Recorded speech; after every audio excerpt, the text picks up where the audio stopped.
Jusqu'à 13h, Côte-Nord. Attitude. Côte-Nord. Côte-Nord. Attitude.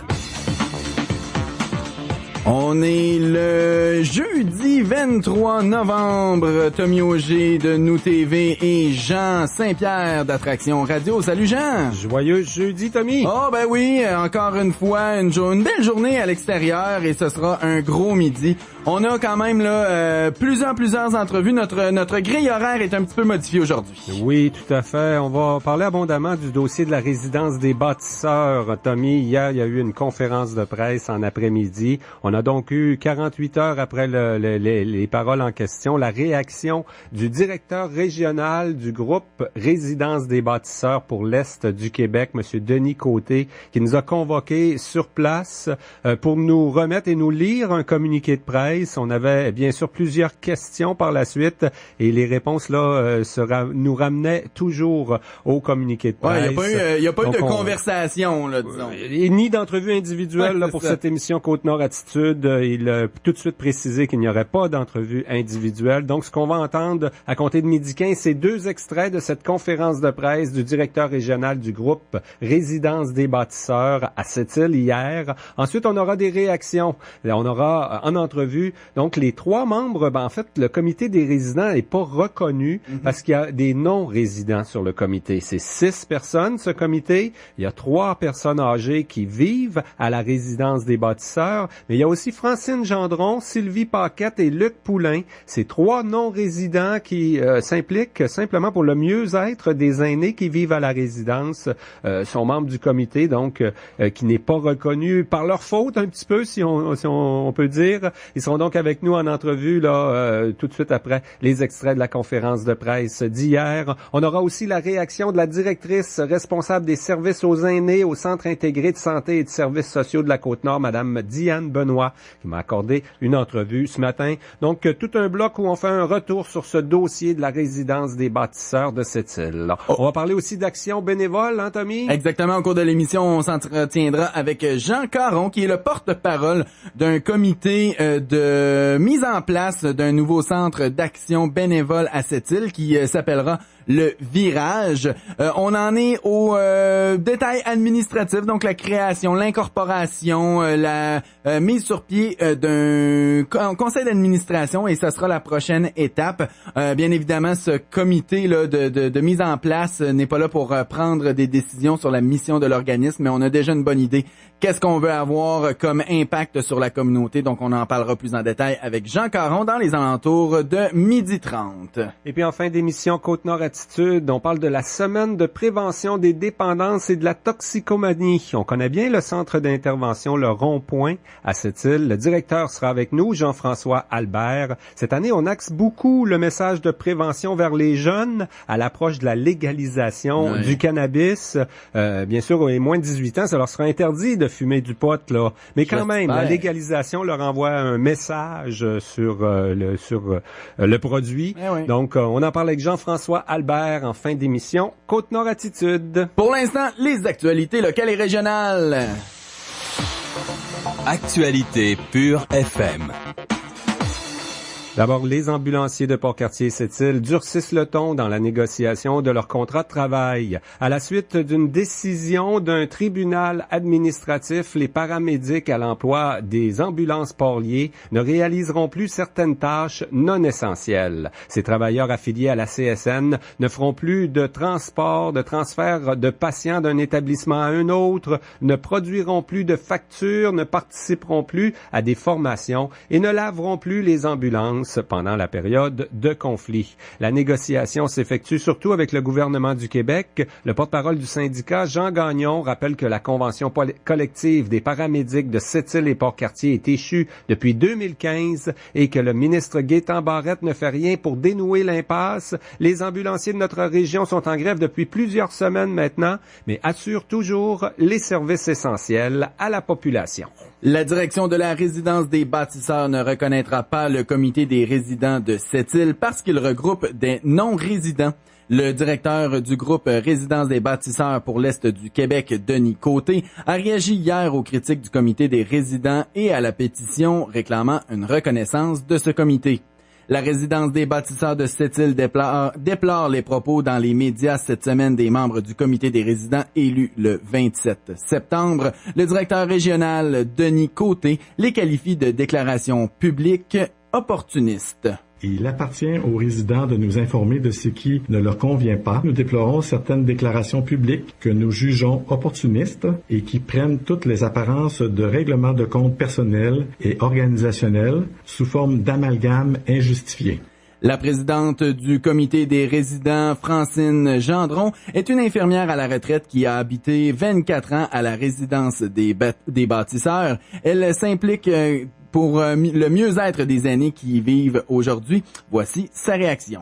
Je crois pas qu'on était opportunistes. Là, nous autres, on est allés là dans le calme. On veut représenter les résidents. D'après ce que je peux voir, là, le contact est vraiment coupé entre la direction et nous. Nous autres, on va continuer pareil. Là. Les non-résidents, là, dans les autres places, ça se fait. Là. La direction de la résidence des bâtisseurs promet dans son communiqué d'hier un dialogue franc, ouvert, respectueux de l'autonomie des résidents, sans ingérence de l'extérieur et une écoute attentive. L'Institut Tchèque-Apiche profite de la grande semaine des tout-petits qui se déroule jusqu'au 27 novembre pour lancer les capsules vidéo Yupan Tatuno. Je ne sais pas si je le prononce bien, mais ça signifie agir tôt. Le projet permet de présenter le produit des premiers ateliers d'implication parentale. L'activité fournit des outils aux parents des communautés Innu de la Côte-Nord pour soutenir le développement de leurs tout-petits. L'Institut Tchèque-Apiche proposera une série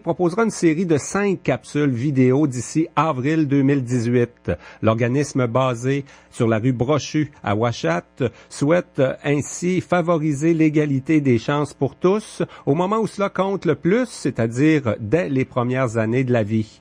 Tchèque-Apiche assure aussi un soutien dans les communautés Innu avec des ressources Agir tôt. La CSN appuie le groupe Action Chômage Côte-Nord qui réclame une mesure d'urgence pour contrer le trou noir des travailleurs saisonniers de la région. Ces derniers se retrouveront près de 4 mois sans revenus cet hiver en raison de nouvelles règles déterminant la durée des prestations de l'assurance-emploi. Une vingtaine d'organismes, des syndicats et des élus de la Côte-Nord se mobilisent pour défendre les industries saisonnières comme les pêches et le tourisme.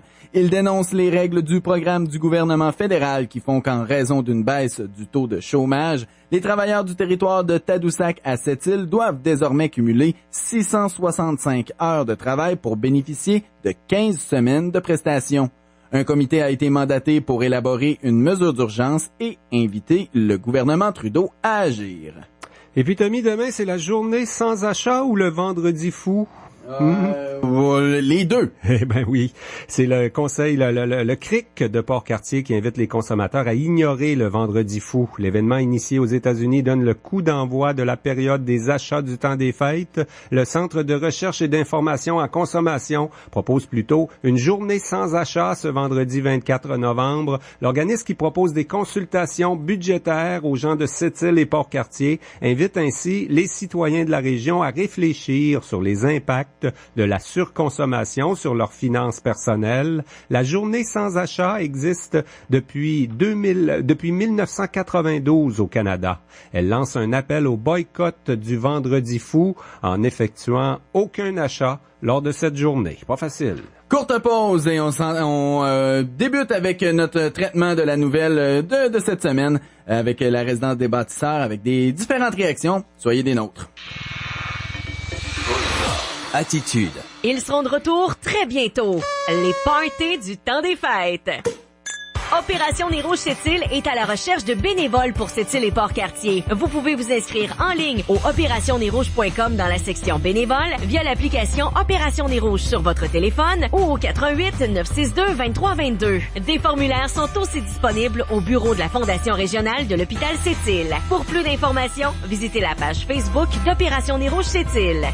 Votre sœur aussi pourrait faire partie des 72%. Saviez-vous que 72% des personnes atteintes de l'Alzheimer sont des femmes? Informez-vous sur les 10 signes précurseurs. Contactez la Société Alzheimer pour obtenir de l'aide.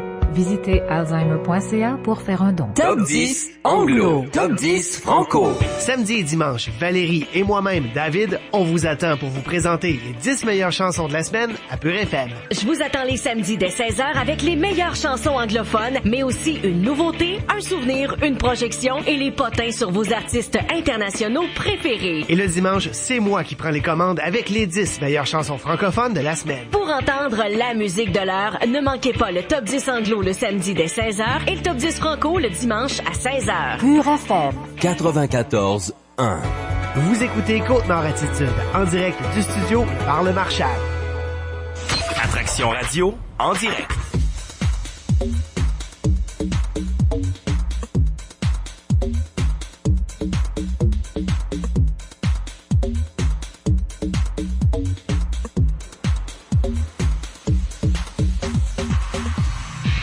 Jusqu'à 13h. Côte-Nord. Côte-Nord. Attitude. Alors, nous sommes de retour à Côte-Nord Attitude. Petit changement de programmation parce que, comme on vous l'a dit, une grande partie de notre émission sera consacrée à la résidence des bâtisseurs et comme notre intervenant pour notre autre sujet était déjà arrivé, on va en profiter tout de suite pour parler avec Jean Caron, porte-parole pour le comité provisoire de la création d'un nouveau centre d'action bénévole à Sept-Îles. Jean Caron, bonjour. Bonjour, messieurs. Faut le mentionner tout de suite en partant, le comité provisoire est vraiment là pour gérer le côté administratif de la création de cet organisme-là. On prend pas de décision pour l'instant. Tout à fait. Le comité provisoire a 3 mandats, si vous me permettez l'expression. C'est d'abord de s'adresser au registraire des entreprises pour qu'on reçoive notre incorporation, ce qui est fait au moment où on se parle, depuis le 1er novembre. Deuxième mandat, c'était d'élaborer des règlements généraux. C'est fait, ça va être soumis à l'Assemblée la semaine prochaine. Troisième aspect de notre mandat, c'est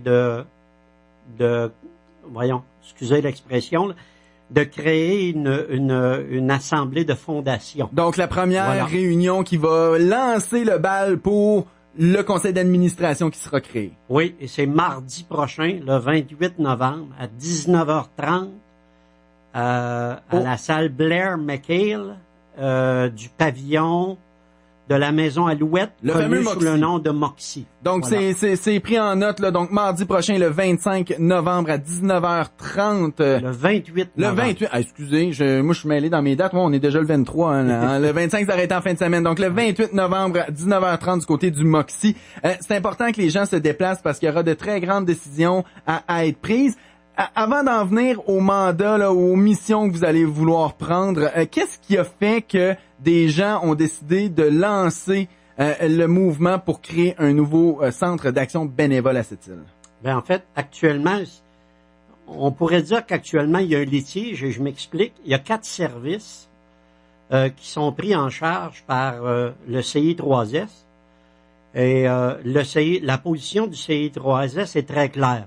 Il faut remettre l'organisation et la dispensation de ces 4 services-là au milieu et à sa population. On parle de quel service? On parle de popote roulante, du transport accompagnement, du centre de jour pour aînés et du fameux service de téléphonie. Programme PER. Ça, là, c'est le fameux service de téléphonie qui aide les gens là, à leur rappeler de prendre leurs médicaments, de s'assurer que les gens vont bien. C'est un système automatisé qui présentement n'est pas en fonction, si je me rappelle bien. Là. C'est-à-dire que moi, ce qu'on m'a dit, c'est qu'actuellement, les 4 services que je viens de nommer, dont la popote roulante, sont pris en charge par le CI3S. Ah, d'accord. Et il est clair que pour le CI3S, ces services-là doivent être transmis et gérés par la population et la communauté sept-îlienne. Et la ville de Sept-Îles s'est déjà prononcée et est en accord parfait avec cette orientation-là. Donc, le comité provisoire ou la création d'un comité provisoire qui conduira à la formation d'un nouveau centre d'action bénévole est vraiment une idée de la ville de Sept-Îles et son représentant, M. Denis Clemens, qui nous accompagnent dans toute cette démarche-là. Donc, ce n'est pas une demande du C3S en tant que tel, parce que eux ont le mandat, mais veulent remettre ces missions-là dans les mains d'un organisme. Mais l'initiative part vraiment de la ville de Sept-Îles et non pas du C3S? Regardez, là, moi, je vous donne l'information que j'ai et la petite histoire du nouveau centre d'action bénévole. Ça part vraiment de la ville de Sept-Îles et c'est clairement identifié comme étant un besoin majeur pour la ville de Sept-Îles. Est-ce qu'il est exprimé, ce besoin-là? Parce qu'à la base, on le fait pas pour la ville ou pour le CIS, on le fait pour le monde, là, qui ont pas de popote roulante, qui ont peut-être vécu le stress d'être entre deux, de la disparition ou de tout ce qui est arrivé autour du CAB qui existait avant, le Centre d'action bénévole de Sept-Îles. C'est pour les gens, les personnes âgées, principalement, la clientèle, ces services-là, hein? Personnes âgées et aînées. Effectivement, ces 4 services-là sont vraiment identifiés à cette clientèle-là. Et donc, c'est toujours un besoin, ce sera toujours un besoin. Et le mandat premier ou la vocation première de ce nouveau centre d'action bénévole-là, ça va être de récupérer ces 4 dossiers-là et de s'en occuper, c'est-à-dire les gérer efficacement pour le bénéfice de sa population ou de certains groupes de sa population. Est-ce qu'on s'est informé? Est-ce qu'on a été voir les gens du Centre d'action bénévole, Maurice Gagné, qui tentent toujours de garder la tête hors de l'eau, qui ont encore un local, des choses, une voiture, tout ça? On n'y croyait pas, finalement, là. On pense qu'il faut répondre aux besoins, point, quoi. Écoutez, pour répondre à votre question, moi, je n'ai pas rencontré ni Maurice Gagné, ni son organisation du Centre d'action bénévole actuel dans aucun de ces dossiers-là. Il n'est pas dit que ce serait pas intéressant à un moment donné de le faire.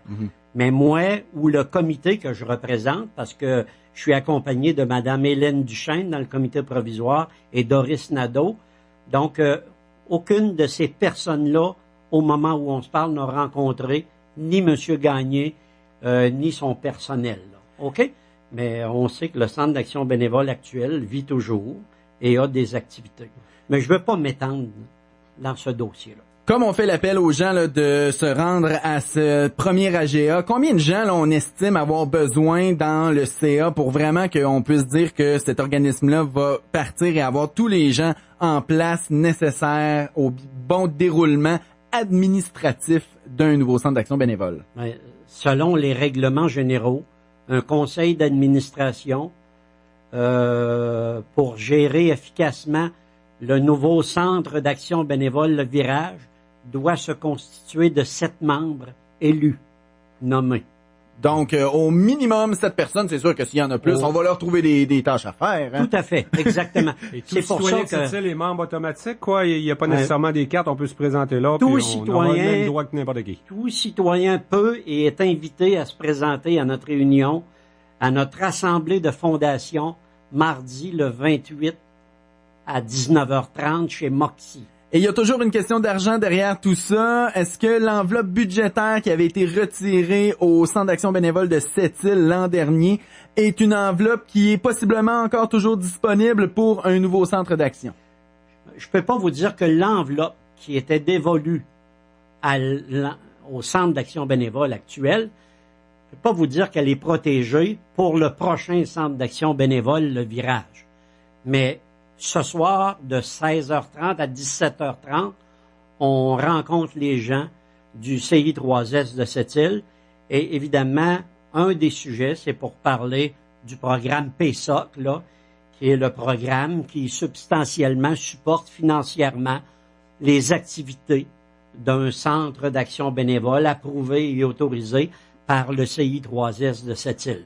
Donc, il va être question de sous ce soir. Il y a tout le volet aussi de faire la promotion du bénévolat, de regrouper des bénévoles puis les fournir à d'autres organismes. Là, quoi, il y a peut-être 250 organismes ou plus. Là, Jean Caron, c'est un bénévole de longue date qui a fait son chemin tant dans les sports qu'ailleurs. Ça aussi, hein, on va le faire un peu. Ah, ça, c'est un volet qui nous préoccupe beaucoup actuellement, mais on va y aller dans l'ordre. On va s'occuper prioritairement des 4 programmes aux aînés. Des 4 programmes, là, parce qu'on a une population qu'on veut pas voir captive, là, qui mais éventuellement, c'est sûr que le dossier du bénévolat dans son ensemble, pour répondre à tous les besoins de la communauté, va nous préoccuper, va nous interpeller.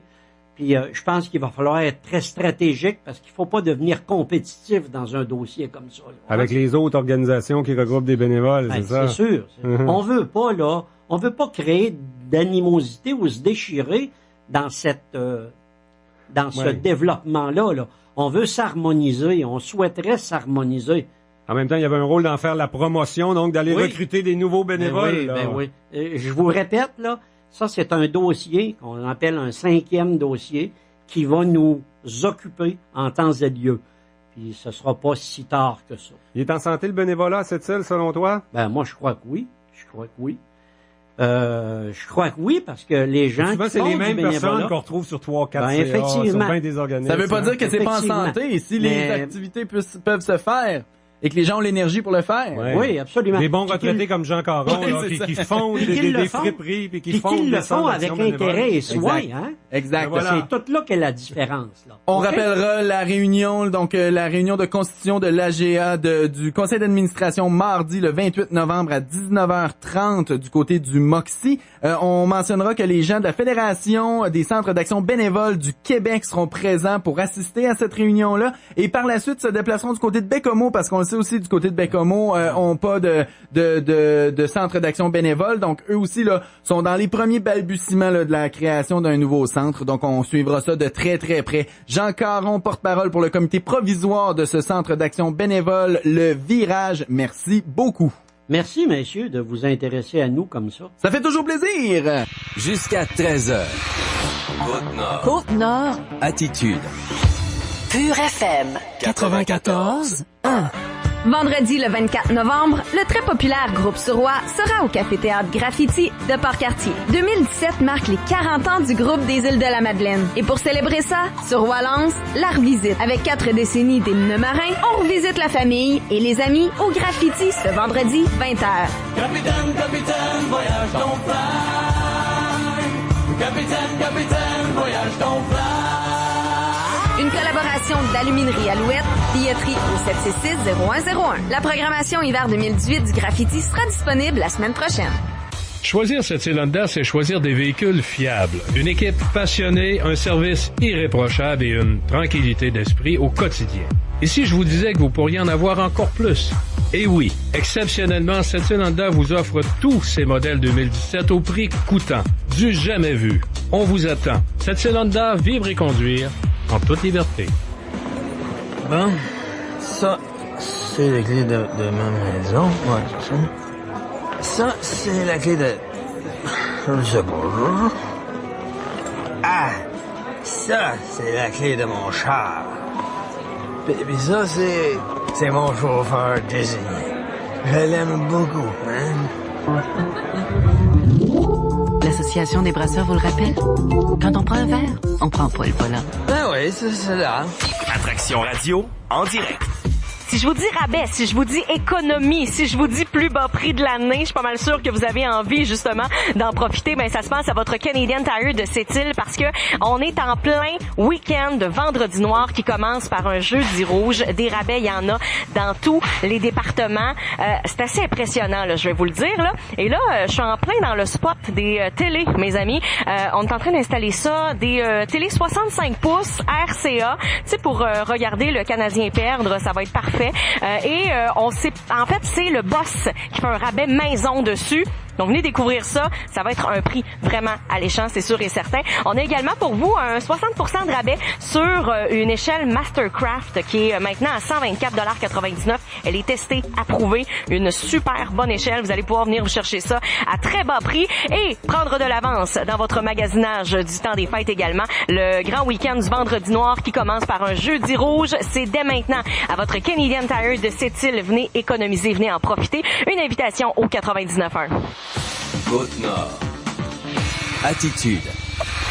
Alors Jean, on se lance dans le traitement de cette nouvelle qui est assez particulière. Là. Disons que d'un côté comme de l'autre, c'est assez particulier. On va commencer avec la réaction vraiment des propriétaires de cette résidence. Oui, hier, on a été convoqué à la résidence des bâtisseurs par le directeur régional pour l'Est du Québec du groupe Résidence des bâtisseurs. Il s'appelle Denis Côté. C'était vraiment un événement de presse, pas juste particulier, mais je dirais bizarre. Ouais. On nous a remis un communiqué. Il a été lu par le directeur régional. Et ensuite, on n'accordait pas d'entrevue individuelle là, qu'on aurait pu diffuser à ce moment-ci sur nos ondes, à notre émission, comme c'est souvent le cas. On fait ça après les allocutions, la conférence de presse, on fait des entrevues individuelles pour l'ensemble des médias de cette île. Ça marche très souvent comme ça. Mais là, on avait un communiqué, puis on y a adressé beaucoup de questions et une seule réponse nous était fournie qui nous ramenait finalement au contenu du communiqué. Donc, ce dossier de la résidence des bâtisseurs est un petit peu parti sur nos ondes. Lundi midi, à Côte-Nord Attitude, on recevait 3 aînés, 3 résidents des bâtisseurs avec la présidente d'un comité élu le 27 septembre dernier, Francine Gendron, donc, et 3 résidents nous ont parlé lundi, nous expliquer que le comité était pas reconnu, qu'on avait dû tenir une rencontre à l'église plutôt que dans l'établissement. Donc, on avait quand même des améliorations qu'on souhaitait réaliser également. Donc, en conférence de presse hier, après la lecture du communiqué, on a adressé plusieurs questions au directeur régional, M. Denis Côté. On écoute un aperçu de ses réponses. Le comité actuel, vous le reconnaissez pas, là, donc les 6 personnes qui ont été élues le 27 septembre dernier dans une réunion officielle. Je vous réfère au communiqué de presse. Qu'est-ce que vous considérez comme des déclarations publiques opportunistes? Je ne commenterai pas. Oui, il y a plusieurs résidents et membres du comité qui m'ont parlé d'améliorations souhaitables sur un ton pacifique. Ils veulent des rapprochements avec la direction chez vous. Ils me parlent d'améliorations souhaitables au niveau de la cafétéria, la propreté notamment. Est-ce que c'est des choses que vous êtes conscients et que vous souhaitez améliorer? Nous sommes ouverts à trouver des solutions. Si solution il y a, et je vous réfère au comité et au communiqué, encore une fois, c'est que c'est mentionné. Est-ce que vous considérez de donner un bon service aux personnes âgées de cette île, à vos résidents? À la lumière des informations que nous savons et que nous contrôlons, oui. C'est quoi le processus de plainte chez vous? Il y a des formulaires, quoi? Je vous réfère au communiqué, c'est mentionné. Mais est-ce que vous en recevez des plaintes? On en a, à l'occasion. La première chose à savoir, que ça fait partie du processus de certification, d'avoir un procédé très clair pour qu'une personne puisse porter plainte officiellement. Donc, je vous réfère encore une fois au communiqué de presse, excusez. Est-ce que vous répondez aux gens qui disent que ça coûte cher et qui ont l'impression que l'entreprise cherche seulement à faire des profits ici? Ben écoutez, il y a des gens qui ont des opinions qu'on partage pas nécessairement. Et encore une fois, je ne peux pas commenter les dossiers individuels parce que nous sommes liés à la confidentialité par rapport à des baux précis, à des résidents précis. On va être obligé de l'écouter, la lecture du communiqué, Tommy, parce que tout se réfère, toutes les réponses à toutes nos questions se réfèrent au communiqué. Voici donc Denis Côté. Tel que précisé par le législateur, et il revient à la direction de chaque établissement de déterminer le type de composition de son comité de résidents. Pour nous, il s'agit de comités formés de résidents de chacun de nos établissements et non de personnes qui en sont externes. Nous déplorons les déclarations faites en entrevue. Nous prêtons une grande attention à tout commentaire qui nous est transmis et nous procédons au suivi requis selon chaque situation. Et il appartient aux résidents de nous informer de ce qui ne leur convient pas afin que nous puissions, le cas échéant, appliquer les correctifs nécessaires et raisonnables. D'autre part, nous tenons à rappeler qu'il existe un processus officiel de réception et de traitement des plaintes auxquelles les résidents peuvent recourir auprès de la commissaire aux plaintes du CIS de la Côte-Nord, avec qui nous collaborons ouvertement et étroitement lorsque la situation l'exige. Enfin, nous déplorons certaines déclarations publiques que nous jugeons opportunistes et qui prennent toutes les apparences de règlements de compte personnels et organisationnels sous forme d'amalgames injustifiés. Nos locataires peuvent toujours joindre la direction générale de la résidence des bâtisseurs Sept-Îles pour soumettre leurs demandes. Ils peuvent compter sur notre écoute pour trouver la meilleure solution possible. Notre mission est et sera toujours de veiller à leur sécurité, à leur bien-être et à leur mieux-être. C'est ce que nous faisons jour après jour dans le respect et la dignité de nos résidents. Lundi, on recevait la présidente avec 3 membres du comité des résidents de la résidence des bâtisseurs, 3 aînés qui demeurent dans le bâtiment. Mais là, aujourd'hui, on va parler avec les 3 non-résidents qui sont membres de ce comité à la résidence des bâtisseurs. Tout le dossier cette semaine, on a eu la réaction. Donc hier, on vient d'entendre de Denis Côté sur nos ondes. Il est directeur régional du groupe Résidence des bâtisseurs pour l'Est du Québec. Il nous a surtout lu un communiqué hier lors d'un point de presse. On a donc la réaction de ces non-résidents qui ne sont pas acceptés. Le comité sera jamais reconnu en raison de votre présence. Luc Poulain, Francine Gendron et Sylvie Paquette, bonjour. Bonjour. Alors voilà, le comité sera pas reconnu. Votre première réaction à tout ça, est-ce que vous l'avez pris personnel? Non, on l'a pas pris personnel, mais en tout cas, moi j'aurais voulu que le comité continue avec des gens de l'extérieur qui auraient pu défendre les résidents, parce qu'il n'y a aucun résident qui va aller à la direction pour se plaindre car il va avoir peur de représailles. Donc c'est là l'importance pour vous là d'avoir des non-résidents sur ces comités-là, surtout que ça se fait ailleurs, même dans le groupe Les Bâtisseurs, quoi? Oui, ça se fait à l'extérieur. J'ai communiqué avec certaines résidences des bâtisseurs et il y a des enfants de résidents et des personnes de l'extérieur. Donc, vos motivations, Madame Paquette, par exemple, là, c'est peut-être parce que vous êtes une ex-syndicaliste qu'on vous veut pas sur un comité de résidents à la résidence des bâtisseurs. On le sait pas. On a posé les questions puis on n'a pas eu nécessairement d'autres réponses que ce qu'il y a dans le communiqué, là. Pourquoi vous vous impliquez à la résidence des bâtisseurs? Pour le mieux-être des résidents. En fait, je sais même pas s'ils ont pu connaître mes anciennes fonctions comme présidente de syndicat, mais parce qu'on n'a pas eu la chance de se rencontrer, donc je vois pas comment il aurait pu deviner ma formation ou l'exercice de mes fonctions. Probablement que si ils le savent, ça a pu faire peur, mais pourtant toutes les correspondances qu'on leur a envoyées étaient tellement sur un ton cordial et de collaboration et c'est tellement pas ça qu'on veut. Notre priorité, c'est le mieux-être des aînés, rien d'autre. C'est pour les aider. Il faut comprendre, Monsieur Saint-Pierre, que on a eu la demande des résidents pour s'impliquer. On n'a pas décidé de s'impliquer tout simplement un matin. On a eu des demandes des familles, des résidents, pour que les familles viennent les aider à accomplir ces tâches qui sont un peu difficiles puis un peu stressantes parfois. Parce qu'on lit quand même dans le fameux communiqué qu'il déplore, la résidence des bâtisseurs déplore certaines déclarations publiques. Il y en a eu sur nos ondes lundi midi, qu'elle juge opportunistes, qui prennent toutes les apparences de règlements de compte personnels et organisationnels sous forme d'amalgame injustifié. Est-ce que on se l'explique, cette déclaration-là, M. Poulain, là? Qui a des conflits personnels avec les dirigeants des bâtisseurs? Je peux te dire que moi, personnellement, j'ai aucun conflit personnel. Je connais même pas la directrice. Je l'ai jamais rencontrée. Écoute, je suis peut-être quelqu'un qui s'est battu fortement, je te dirais, en 2016 pour le stationnement. C'est tout ça qui les a dérangés. Mais pourtant, je suis toujours allé de façon très... comment je pourrais dire ça? Ça a toujours été fait favorable. Oui, exactement. Oui. Gentleman. On a été gentleman. Ouais. Bon. Oui, c'est ça. On me dit toujours que je suis gentleman. Est-ce que, ce qui s'est passé hier, on le prend comment? C'est un manque de respect pour vous? Pas nécessairement sur le plan personnel envers vous autres, mais envers les aînés aussi, envers les résidents? Très grand manque de respect. Moi, là, juste le fait, là, qu'on est obligé de se déplacer pour aller à l'église, pour aller rencontrer nos aînés, pour leur faire donner de l'information à ce qui se passait, je trouve qu'en 2017, on est obligé de se déplacer. C'est parce que les bâtisseurs, là, les résidences des bâtisseurs, là, c'est leur résidence, c'est leur chez eux, les autres, c'est leur maison, dans le fond. On est obligé de les enlever dans leur maison pour les emmener à l'église.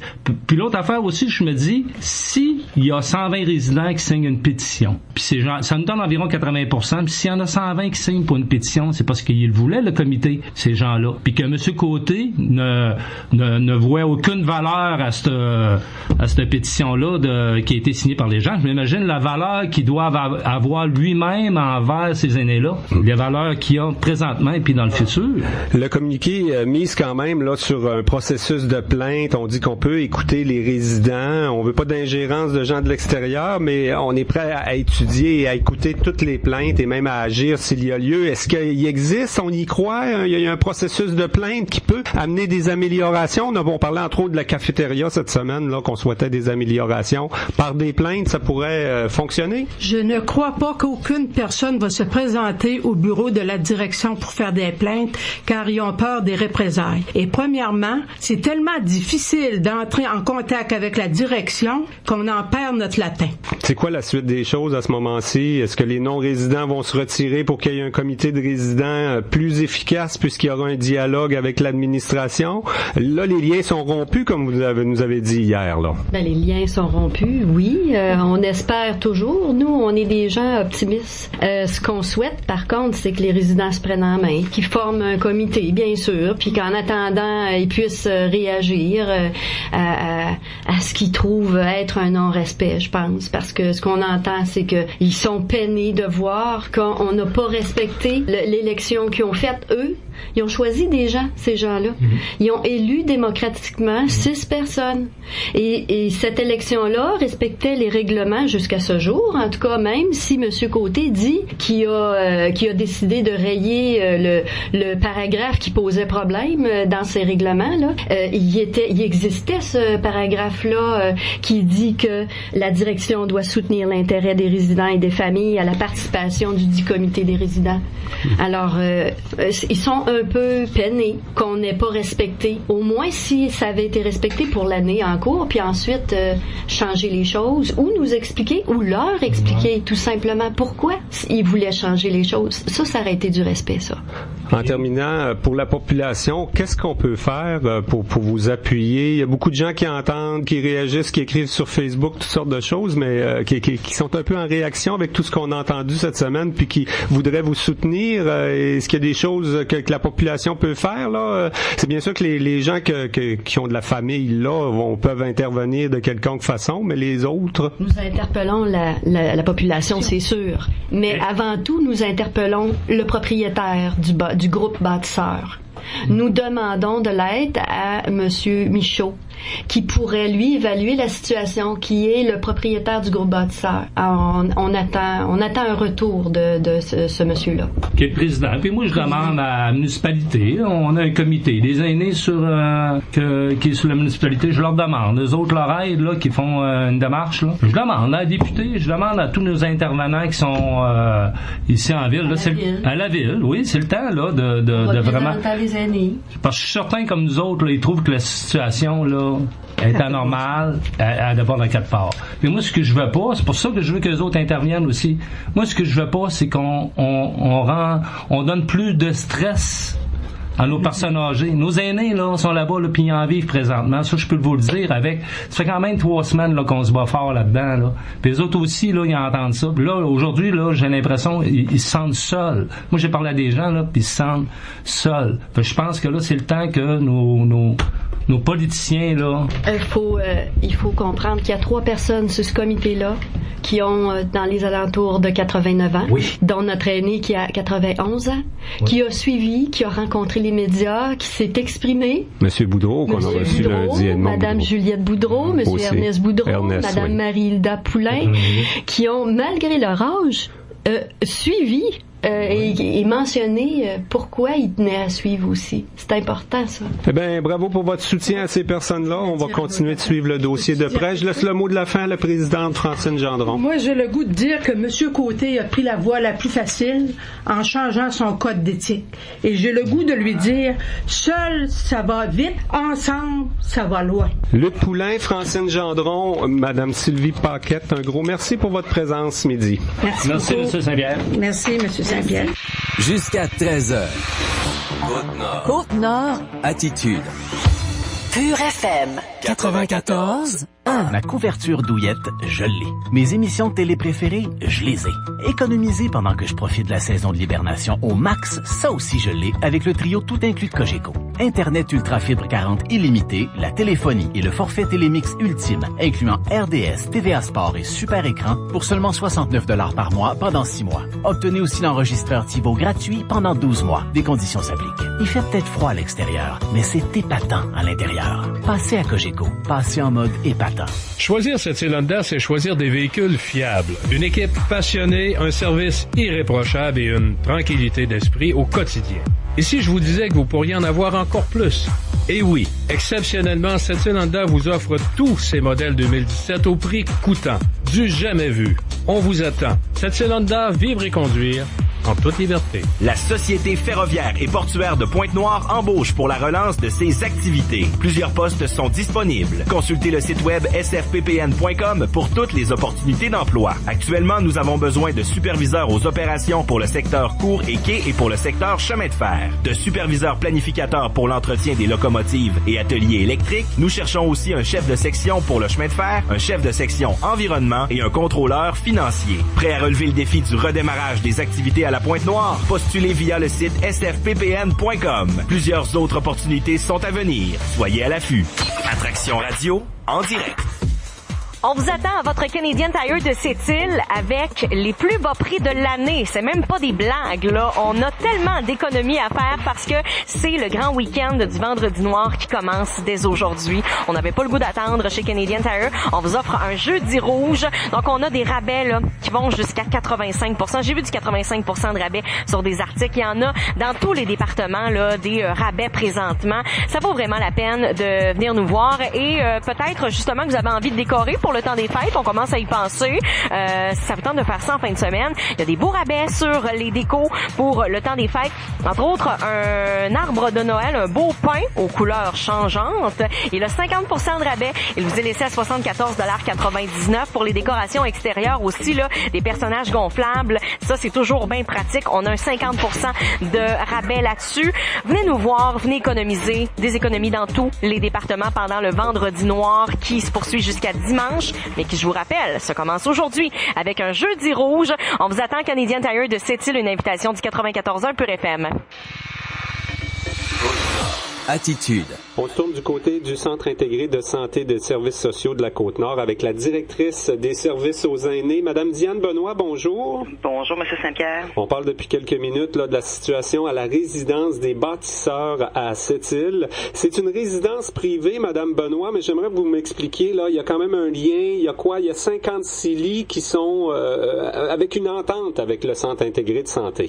Oui, en fait, quand on parle des bâtisseurs, il y a deux missions, en fait. Il y a la résidence privée pour aînés et il y a aussi le volet de la ressource intermédiaire pour laquelle on est en entente avec les bâtisseurs. Donc, une ressource intermédiaire, il y a justement la députée de Duplessis qui intervenait là-dessus par communiqué cette semaine. Qu'est-ce que c'est exactement une ressource intermédiaire? C'est des gens qui ont besoin de soins, mais qui ont quand même encore une certaine autonomie, quoi? Oui, tout à fait. En fait, si on regarde la gradation là, en termes de perte d'autonomie, à partir du domicile, on peut s'en aller vers une ressource de type familial ou une famille d'accueil qu'on appelait. Ensuite, la ressource intermédiaire vient pour des clientèles qui ont des besoins un petit peu plus grands et en finale, c'est le CHSLD. Donc, la ressource intermédiaire reçoit des personnes qui ont une perte d'autonomie, mais qui est encore en mesure d'être maintenue dans un milieu un peu moins institutionnel qu'un CHSLD. Il y en a 13 dans l'est de la Côte-Nord, la résidence La Fontaine à Sept-Îles, la Maisonnée, la Villa Parc-Cartier, entre autres.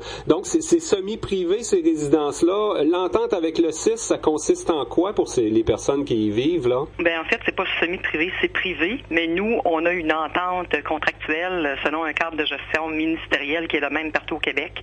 En fait, ce que ça fait en sorte qu'on convienne avec la ressource de l'offre de services qui doit être donnée à chacun des résidents en fonction de leur niveau de besoin. Donc, on parle des besoins surtout de base parce que pour les services professionnels, le CIS, l'établissement, nous, on demeure responsable, par exemple, au niveau de l'intervention sociale, du suivi de la qualité des soins et des services. Donc, on intervient à ce niveau-là. Mais tous les services de base, gîtes et couverts et incluant préposés aux bénéficiaires, les soins vraiment de base, d'hygiène et tout ça, sont offerts par la résidence. Et est-ce que vous êtes satisfait des services à ces personnes-là là, qui sont à la résidence des bâtisseurs à Sept-Îles actuellement? Ben, en fait, je vous avoue que nous avons quelques préoccupations actuellement parce que des éléments qui ont été portés à notre attention. Nous avons d'ailleurs eu des échanges avec la haute direction des bâtisseurs pour en discuter et une rencontre est prévue prochainement là, pour faire le point sur les éléments qui nous interpellent, qui nous questionnent.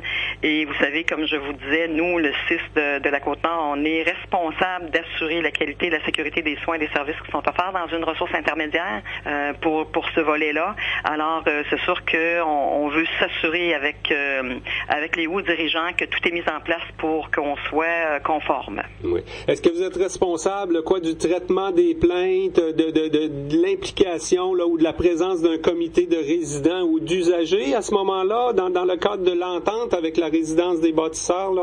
En fait, quand on est une ressource intermédiaire ou une ressource privée pour aînés, il n'y a pas d'obligation de mettre en place un comité d'usagers ou de résidents.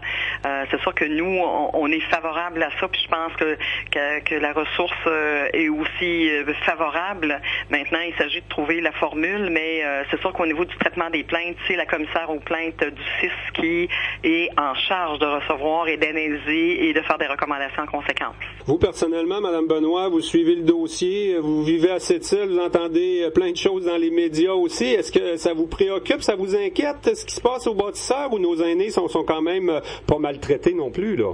Bon, en fait, nos aînés sont pas maltraités, mais je vous confirme que oui, le CIS est préoccupé. Le conseil d'administration et le comité de vigilance et de la qualité, d'ailleurs, suit ce dossier-là de très près. Il y a des actions, évidemment, qui ont été mises en place, qu'on a renforcées au niveau de notre soutien à la ressource.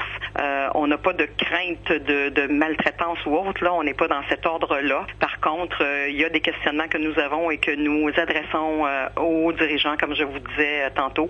Et pour la partie de la résidence privée pour aînés, parce qu'on est aussi préoccupé de l'ensemble, là, on peut pas être préoccupé de l'ARI, de ne pas se préoccuper de la RPA. Donc, de ce côté-là, on a un mandat, nous, de certification. C'est nous qui sommes responsables de donner la certification à la ressource privée, aux ressources privées pour aînés. Alors, c'est sûr que là, la semaine passée, on a débuté l'inspection pour s'assurer que la ressource privée, de ce côté-là, réponde à l'ensemble des critères et des normes auxquelles on doit s'attendre pour être certifié puis assurer une qualité de service. Par ailleurs, Mme Benoît, quand la députée Lorraine Richard intervient concernant les ressources intermédiaires de son comté dans un communiqué cette semaine, là, elle mentionne que les préposés à l'entretien, par exemple, c'est des gens qui font le même travail que d'autres, je sais pas moi, à la résidence Gustave Gauvreau qui fait partie de votre réseau, ou même à l'intérieur de l'hôpital, puis ils ont peut-être 10 piastres de moins, que tout ça, c'est essoufflant pour les travailleuses, que c'est pas des conditions, des gens qui font le même travail dans deux bâtisses quasiment voisines, là, puis qui n'ont pas le même salaire. C'est pas des conditions idéales pour les employés, là. Ben, en fait, je pense que tout le monde, on a pu voir aussi le reportage du ministre Barrette qui a effectivement exprimé son opinion à l'effet qu'on est dans le contexte d'une ressource privée. Donc, c'est sûr que les exploitants de ces ressources-là, c'est eux qui fixent les conditions de travail. Ce n'est pas le réseau de la santé, mais vous avez tout à fait raison qu'il y a un écart entre la nature même du travail et les conditions salariales et autres. Et d'ailleurs, il y a actuellement des négociations en cours avec le ministère là, dans les hauts lieux par rapport à tout ça là, au niveau des contrats et des ententes avec les RI. Donc, c'est sûr qu'on est dans un monde, vous savez comment c'est, hein, entre le privé et le public, il y a souvent des écarts, mais c'est pas nous qui sommes tributaires là, de ces décisions-là. Ben, je vous remercie beaucoup. On est convaincus qu'il y aura des rencontres à court terme puis qu'on va essayer de régulariser, d'améliorer les choses à la résidence des bâtisseurs. Pas juste pour les 56 qui sont là avec une entente avec la CIS, mais pour tout le monde dans ce bâtiment-là. Merci, Mme Benoît. Oui, puis soyez rassurés, on est très vigilants par rapport à cette situation-là. Merci beaucoup. Merci, au revoir, bonne journée. Côte-Nord. Attitude. Pure FM 94.1. Chers clients du Vendredi Fou, nous venons d'ajouter plus d'aubaines massives pour le Vendredi Fou. Épargnez jusqu'à 50% de rabais sur nos hôtels tout compris les mieux cotés dans des destinations populaires. Envolez-vous avec le numéro 1 dans le Sud et saisissez ces super offres avant qu'elles s'envolent. Contactez votre agent de voyage ou visitez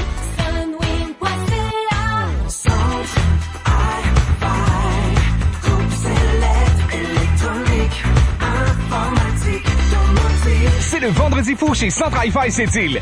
Barre de son Yamaha à partir de 199,99 $. Tablette Samsung 7 pouces à 89,99 $. Et plein d'autres rabais en magasin. Dépêchez-vous! Centre Hi-Fi Groupe Select. 128 rue Regnault, Sept-Îles. Attraction radio en direct. Le vendredi noir, c'est jusqu'à dimanche à votre Canadian Tire de Sept-Îles, mais on commence pas ça le vendredi. Non, on fait économiser dès maintenant avec le jeudi rouge et on fait économiser beaucoup avec nos plus bas prix de l'année. Donc là, pour prendre de l'avance dans votre magasinage du temps des fêtes, pour votre décoration du temps des fêtes aussi, ben c'est le temps de venir en profiter. Et d'ailleurs, parlant de déco, un beau projecteur au laser à effet de mouvement, ça là, ça va être vraiment génial pour votre décoration extérieure. Vous en avez un à 50% de rabais, vous est laissé à 39,99$ présentement. On a aussi des beaux manteaux pour hommes d'hiver, des Lewis Outbound à 65% de rabais. Vous allez pouvoir les avoir à 39,99$ pour passer l'hiver au chaud. C'est pas cher. Et des rabais comme ça, vous en avez dans tout le magasin, dans tous les départements. Et on a fait le plein, là, vraiment, l'inventaire. On a plein de stocks pour vous. Venez nous voir. On est au Canadian Tire de Sept-Îles pour le long week-end du Vendredi Noir qui commence avec un jeudi rouge. Et c'est une invitation du 94.1 Pure FM. Attitude. Pure FM 94.1. Alors, on termine cette émission en parlant d'un dossier bien important. Ces temps-ci, on entend beaucoup parler dans différents médias, la fameuse légalisation de la marijuana, qui s'en vient parce que, oui, on n'aura pas le choix de passer par là, mais il faudra voir de quelle manière on s'y prend. Et on reçoit en studio ce midi Jean-François Albert du Centre d'intervention Le Rond-Point. Salut Jean-François. Bonjour, monsieur. Ça va bien? Le prétexte à cette entrevue, c'est qu'on est en plein cœur, ou presque au cœur. On est jeudi. C'est la semaine québécoise des dépendances. Avant ça, on parlait de prévention de la toxicomanie. C'est vraiment le domaine, la mission du Centre Le Rond-Point. Ouais. Donc, on a beaucoup de services en matière de dépendance. Tout à fait. Écoutez, il y a plusieurs approches aussi. Au niveau des dépendants, c'est à prime abord, c'est une approche humaniste qu'on a avec la personne. Après ça, vient différentes approches, tout dépendant de la problématique qu'on a à traiter, bien entendu. Ça peut être la réduction des méfaits, l'approche envers les forces,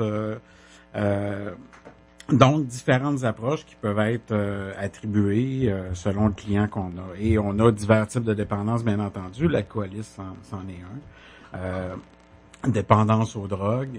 Il faut rappeler aussi que c'est la 30e année de la semaine de prévention. Donc, c'est intéressant de le souligner. Puis, on espère que ça va perdurer encore année après année. Les services, c'est beaucoup avec la clientèle. Quand on parle de dépendance, on parle tout le temps on pense nécessairement à désintox, mais il n'y a pas que ça. Il n'y a pas juste s'en aller à l'extérieur de cette île pour 16 semaines. Là. On peut faire bien des choses, travailler sur soi, entre autres. Tout à fait. Il en vient le temps, tout dépendant de la personne qui arrive avec une problématique X de dépendance. Il faut, à prime abord, voir si la personne... tout dépendant avec une grille de cotation qu'on a, à savoir si la personne est plus apte à être dirigée vers des services de thérapie plus pointus, plus ciblés, ce qui va favoriser son rétablissement, ou encore des gens ont simplement besoin de ventiler leur quotidien, de briser leur isolement, d'échanger, d'aller chercher des outils pour les aider dans leur cheminement. Souvent, c'est ça qu'on a comme clientèle. On a une clientèle, oui, qu'on dirige vers les centres de thérapie, mais ça, on s'assure au préalable de faire un travail de conscientisation avec la personne sur la problématique. Puis en même temps, après la thérapie, on s'assure avec les centres de thérapie d'assurer un suivi. Parce que la personne revient dans la communauté, puis elle a encore une fragilité. Ouais. Elle a plein d'outils, elle est motivée, mais il reste que quand on revient dans notre communauté, il peut y avoir plein de facteurs qui peuvent être aggravants ou à risque de rechute. Exemple, la personne revient pas de logement. Ça peut être un facteur de risque aggravant. Elle revient, son cercle d'amis n'a pas vraiment changé. Le cercle d'amis est encore dans la consommation. C'est un autre facteur aggravant. Donc, nous, on s'assure, avec des rencontres à la suite de la thérapie, que cette personne-là va bien cheminer, puis va solidifier les outils qu'elle a eus. Le travail de prévention cette semaine, dans le cas de la semaine québécoise des dépendances, on l'a beaucoup axé vers les jeunes. Je pense que c'est à cause de la nouvelle loi. Ça va quand même arriver très rapidement. Le 1er juillet, on a le droit de fumer. Pas les jeunes, par contre. Non, ça reste légal 18 ans et moins. Ça reste illégal plutôt, 18 ans et moins. Mais je vous dirais qu'année après année, on a tout le temps misé sur la jeunesse. L'emphase cette année est mis aussi sur les jeux de hasard. On se rend compte aussi avec l'ouverture des jeux en ligne.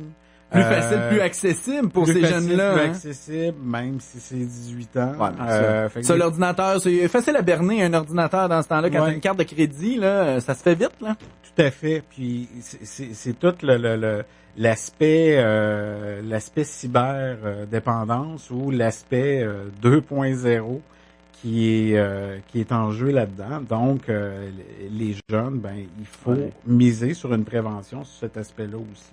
Mais je pense pas que ça a pris une force énorme d'emphase suite à la légalisation du cannabis. Je pense que le travail va se faire année après année. Ouais.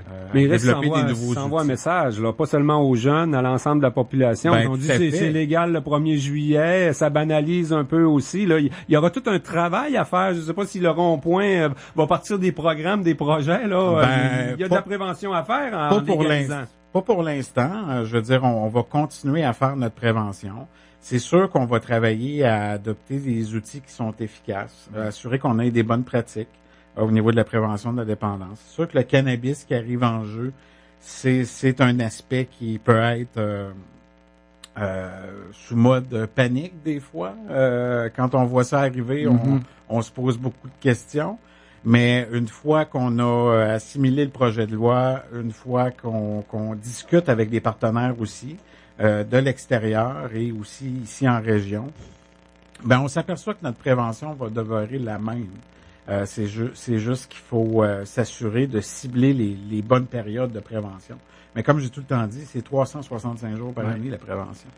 En même temps, la dépendance, il restera toujours des gens qui vont se questionner où commence la dépendance, c'est quoi une consommation raisonnable. C'est des choses qu'on peut aller jaser chez vous simplement. Hein? À un moment donné, on est peut-être dépendant, mais on le sait pas. On se pense peut-être dépendant, mais on l'est pas. Il y a une ligne à tracer à quelque part, puis ça peut dépendre de l'individu aussi. Une fois qu'on a cogné à la porte, qu'on est entré, on peut jaser, on peut échanger. On peut échanger nos points de vue. La discussion est toujours ouverte. Bon. Une des bonnes façons, c'est d'y aller le midi pour une soupe populaire. Ça existe encore, ça, les soupes populaires chez vous? Bon. Ah oui. Sur Tortellier, le rond-point. Lundi au vendredi, 9h à 10h les déjeuners, midi 13h. Il faut dire que vous êtes très accueillant et très sympathique au rond-point. Donc, ne soyez pas gênés si quelqu'un proche de vous ou vous-même avez des questions concernant les dépendances, peu importe laquelle soit-elle. Communiquer avec le centre d'intervention, le rond-point. Jean-François Albert, directeur pour ce centre d'intervention. Merci beaucoup. Merci à vous deux. Merci. Alors Jean, c'est ce qui conclut encore une fois cette semaine. On aura des suites la semaine prochaine. J'imagine qu'il y aura d'autres réactions. Le dossier des bâtisseurs suivra la suite. Il y aura également la création du Centre d'action bénévole Le Virage le mardi. Donc ce sera certainement un sujet là qui viendra dans les nouvelles ou à Côte-Nord Attitude la semaine prochaine. Et c'est notre dernière de la semaine. Toutes les entrevues qu'on a réalisées seront disponibles sur le site web, sur le site Facebook de Pure FM demain. Bonne semaine tout le monde!